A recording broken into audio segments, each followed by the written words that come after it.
Queridos, abram as suas Bíblias no Evangelho de Marcos, no capítulo 8. Evangelho de Marcos, capítulo de número 8. Glória a Deus.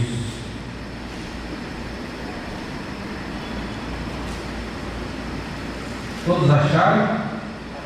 Amém? A partir do verso 27, a Bíblia diz assim: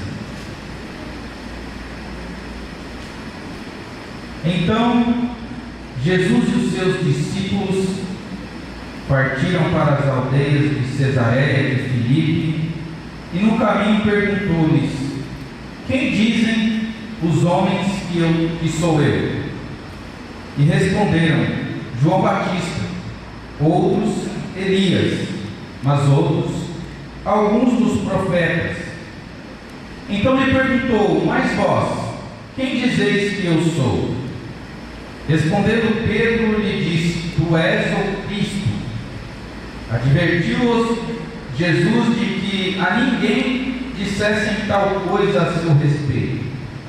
Então começou ele a ensinar-lhes que era necessário que o Filho do Homem sofresse muitas coisas, fosse rejeitado pelos anciãos, pelos principais sacerdotes e pelos escribas, que ele fosse morto e que depois de 3 dias ressuscitasse. E isto ele expunha claramente, mas Pedro, chamando-o à parte, começou a reprová-lo. Jesus, porém, voltou-se e fitando os olhos, e fitando os seus discípulos, repreendeu a Pedro e disse: Arreda, Satanás, porque não cogitais das coisas de Deus e sim das dos homens. Amém, queridos? Feche os seus olhos. Senhor Deus e Pai, eu quero agradecer ao Senhor nesta noite, glorificar o Teu nome. Estou aqui à Sua disposição para que o Teu Espírito possa usar a minha vida e falar através de mim ao Seu povo, à Sua igreja. Querido Deus, que nós tenhamos aqui despertamento, uma atenção à Sua palavra, que nós possamos aguçar os nossos ouvidos para que o Senhor fale conosco, para que nós possamos compreender a Sua vontade e a direção da Sua palavra. Em nome do Senhor Jesus, acampe os Seus anjos ao redor das nossas vidas e que o Seu nome seja glorificado mais uma vez, em nome de Jesus. Amém. Amém, queridos? Eu quero dar um tema para essa palavra, uma palavra muito forte para mim, porque este homem Pedro, apesar de quem era, ele teve várias experiências com Deus. Ele teve muitas experiências com Deus. E ao mesmo tempo, nós vimos no texto aqui, ao mesmo tempo em que ele teve ali uma revelação de Deus, o diabo também falou através da boca dele. Então, o tema é discernindo o Senhor, o seu poder e o seu propósito. Discernindo o Senhor, o seu poder e o seu propósito. Jesus, ele tinha acabado de curar um homem cego. Se você for ver aqui nos versículos anteriores, a partir do verso 22, você vai ver que ele trouxeram a Jesus um homem cego, para que Jesus o tocasse.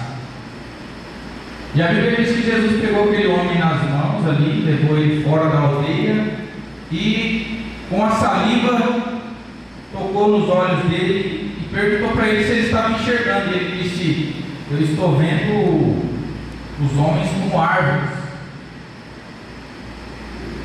Mas Jesus chegou e tocou nos olhos dele e ali ele foi completamente curado e ele começou a enxergar completamente.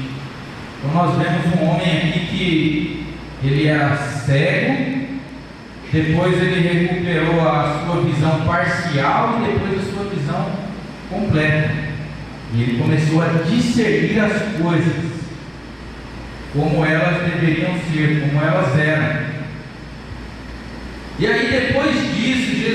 é claro que ele usou mais ou menos isso daqui, que era tão presente, tinha acabado de se realizar, e Jesus vai e chega para os discípulos e pergunta o que as pessoas estão dizendo acerca de mim, o que elas dizem, quem eu sou para essas pessoas, para esses homens.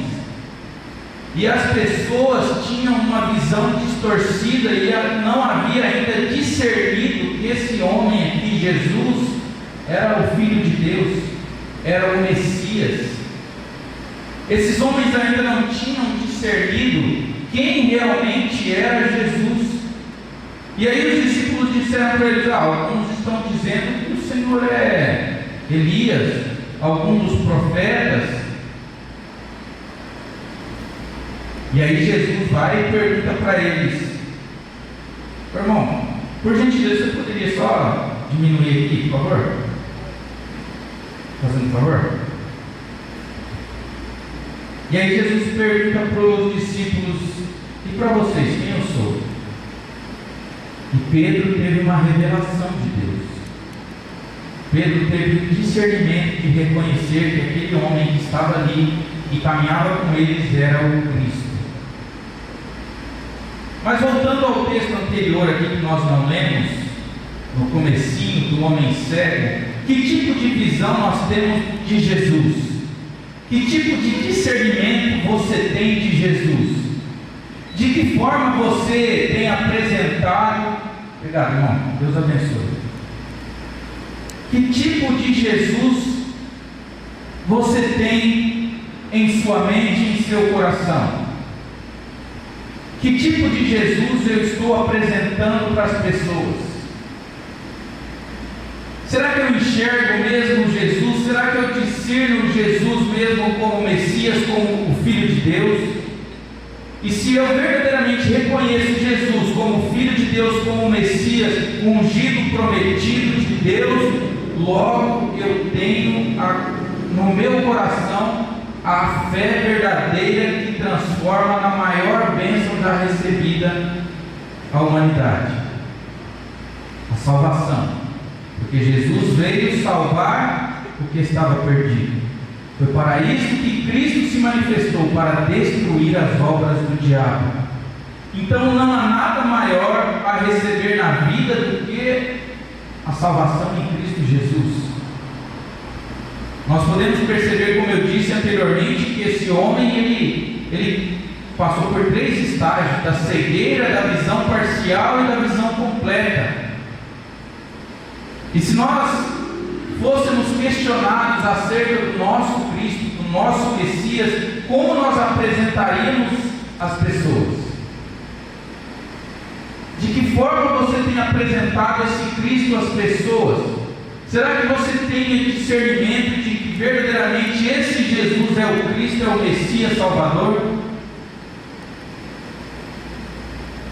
Será que verdadeiramente nós estamos transparecendo às pessoas que esse Cristo que nós falamos é verdadeiramente o Cristo que nós cremos no nosso coração, que nos salvou do pecado para Deus?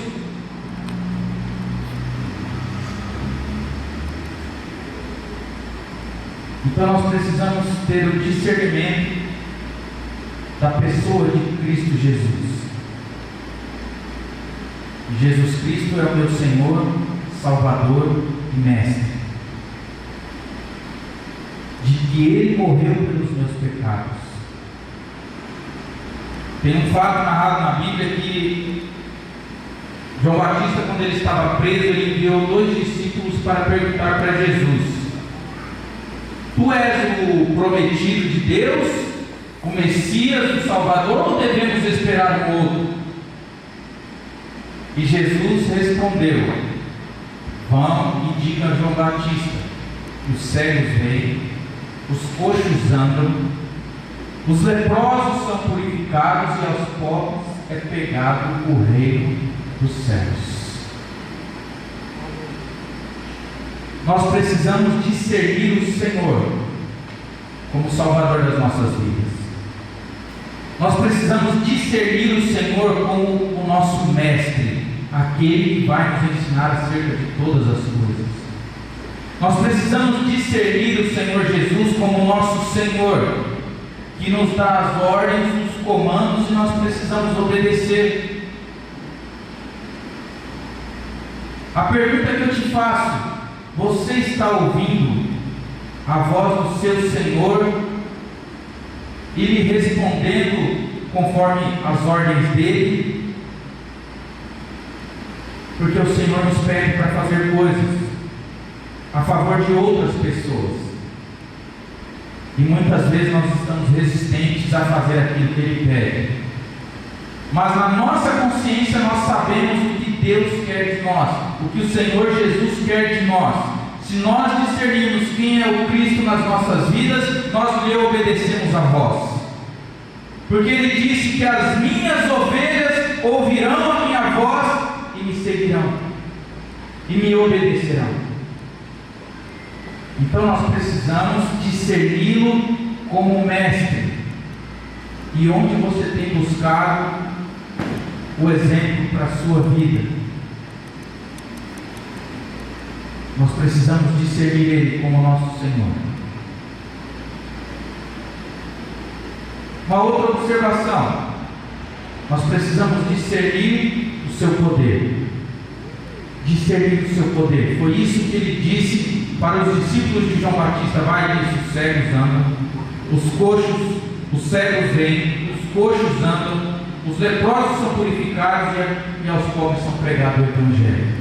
Vamos voltar a alguns capítulos e vamos ver algumas coisas que demonstram o seu poder e que transparecia às pessoas, mas muitos não enxergavam que verdadeiramente Jesus era o Cristo que Pedro reconheceu. Primeira coisa, Jesus tem poder sobre a natureza. Olha no verso 35 do capítulo 4. A Bíblia diz que Jesus acalmou uma tempestade. Jesus tem poder sobre a natureza. Talvez você chegou aqui hoje com uma tempestade na sua vida, mas Jesus tem poder sobre essa tempestade. Pode bater o vento forte que for, deixa Jesus trabalhar na sua vida, deixa Jesus entrar no barco da sua vida, que o poder de Deus, que excede todo entendimento, guardará o seu coração e a sua alma em Cristo Jesus. Olha o que diz no verso 35 do capítulo 4: naquele dia, sendo já tarde, disse-lhe Jesus: passemos para outra margem. E eles, despedindo a multidão, o levaram assim como estava no barco, e outros barcos o seguiam. Veja bem que Jesus deu um comando, Jesus deu uma ordem para eles, e no meio veio uma tempestade. Queridos, não é só a desobediência que traz a tempestade. Às vezes o Senhor vai nos pedir para fazer algo, e no meio do caminho surgirão os intempéries da vida. Mas os intempéries da vida não quer dizer que você não está na vontade de Deus, porque a vontade de Jesus era que eles atravessassem para o outro lado, mas no meio veio uma tempestade. Mas essa tempestade não simbolizava que não era para eles ir para lá. Nós temos a mania de pensar que porque não deu certo a primeira vez, não era de Deus, porque obteve uma dificuldade no meio do caminho que não era para atravessar para o outro lado. Talvez você começou o seu ministério, o seu trabalho, os seus negócios, e por um motivo ou outro, no meio do caminho, os intempéries se levantaram, as tempestades se levantaram, mas não significa que não é de Deus para a sua vida. Significa que você precisa confiar no Senhor, significa que você precisa perseverar no Senhor, porque você tinha certeza que Ele tinha te mandado atravessar do outro lado. Mas só porque uma tempestade se levantou no meio do caminho, você parou o seu ministério, parou o seu chamado, parou os seus estudos, parou os seus negócios. Mas Ele tem poder sobre as tempestades das nossas vidas, amém, queridos? Jesus tem poder e autoridade sobre os espíritos e sobre os demônios. Em em seguida aqui da tempestade, a Bíblia fala que Jesus estava indo para Gadara. E lá ele chegou e já desembarcou ali num cemitério. Lá tinha um homem endemoniado que vivia entre os sepulcros e ninguém conseguia prender aquele homem.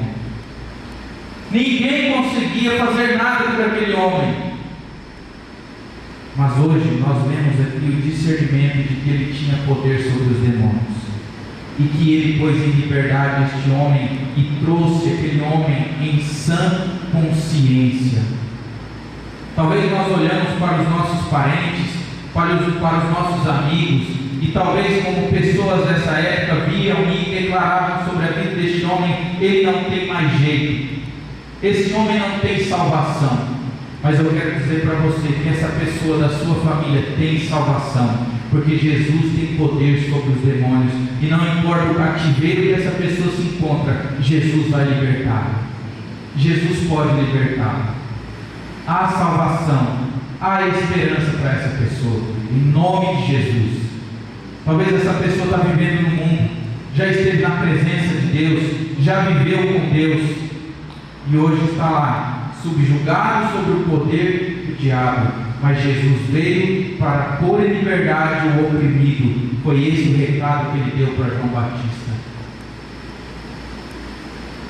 Continue orando e continue intercedendo pela sua família.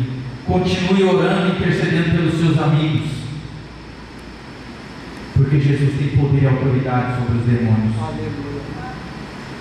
E essas pessoas se tornarão testemunha da obra e dos feitos que Jesus pode operar. Amém. Em nome de Jesus. E eu não canso de dizer que a minha irmã ouvia, quando via eu entrando nas biqueiras, e falava: o seu irmão não tem mais jeito. E hoje eu estou aqui para glorificar o nome do Senhor. Glória a Deus. Eu fui liberto pelo poder do nome de Jesus. Amém. Porque esse nome tem autoridade. Glória a Deus. Aleluia. Outra coisa, Jesus tem poder sobre as enfermidades. Aleluia. Jesus, mais para frente, ainda no capítulo 5, diz que uma mulher sofria há 12 anos de uma hemorragia. Quem conhece esse texto? 12 anos, essa mulher já tinha gastado tudo o que ela tinha, todos os seus recursos. Mas um dia ela conheceu o coração dela, ela colocou no coração dela, ela discerniu, ela teve um discernimento: se eu apenas tocar nas vestes de Jesus, eu serei curado. E ela furou a multidão, e ela tocou em Jesus, e imediatamente ela foi curada.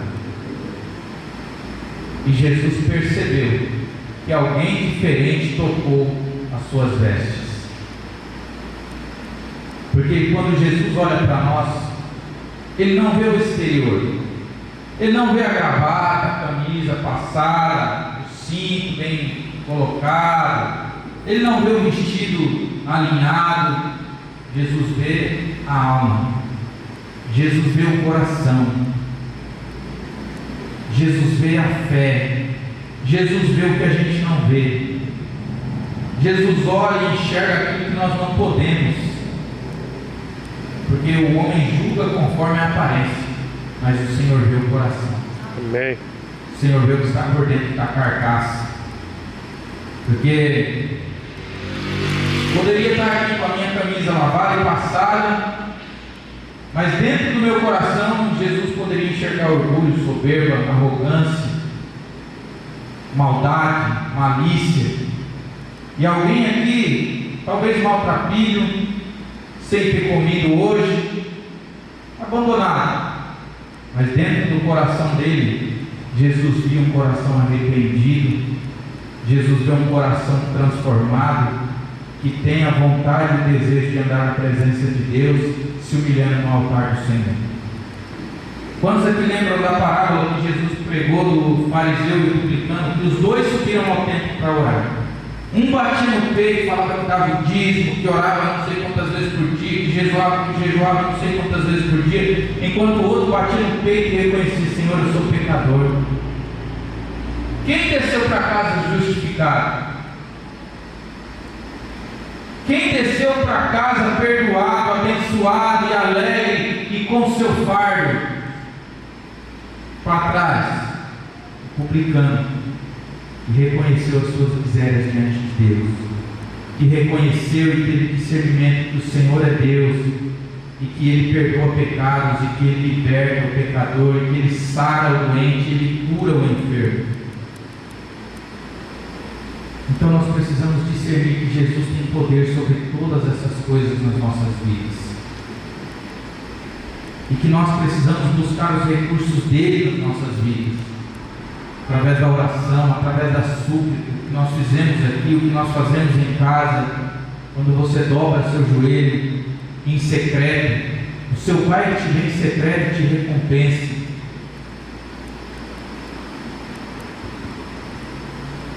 E a última observação sobre discernir o poder dele é que ele tem poder sobre a morte. A Bíblia diz que Jairo estava com a sua filha doente à beira da morte, e ele foi ter com Jesus, e ele disse: Senhor, cure a minha filha.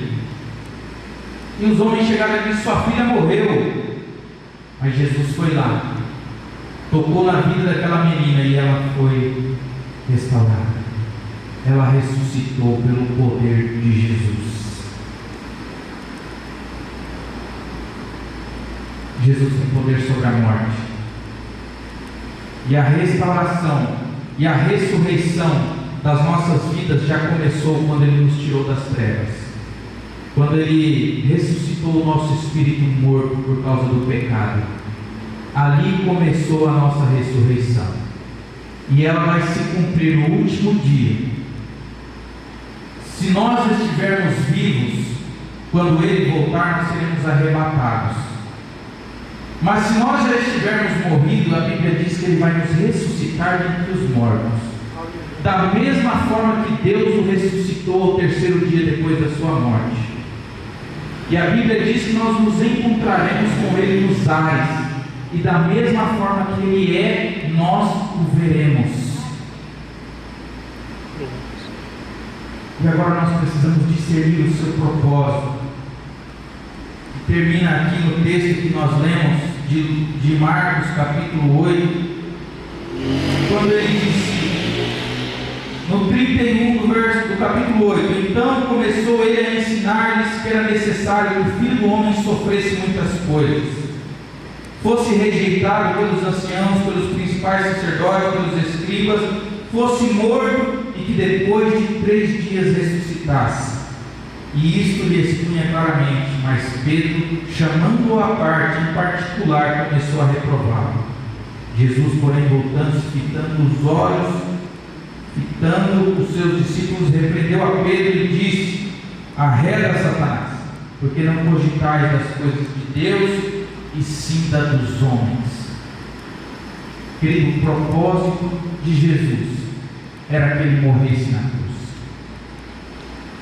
Às vezes nós ficamos indignados porque aquelas pessoas mataram Jesus,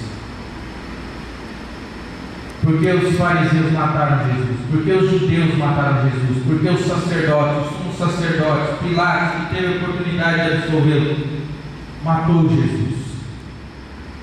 Mas na verdade o que matou Jesus foi o meu pecado. Na verdade o que matou Jesus foi o seu pecado.